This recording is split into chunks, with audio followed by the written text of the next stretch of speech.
الله لا يغير ما بقوم حتى يغيروا ما بأنفسهم وإذا أراد الله بقوم سوءا فلا مرد له وما لهم من دونه من وال.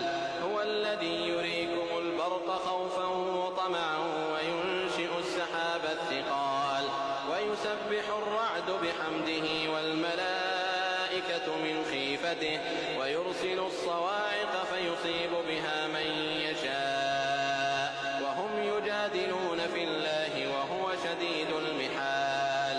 له دعوة الحق والذين يدعون من دونه لا يستجيبون لهم بشيء إلا كباسط كفيه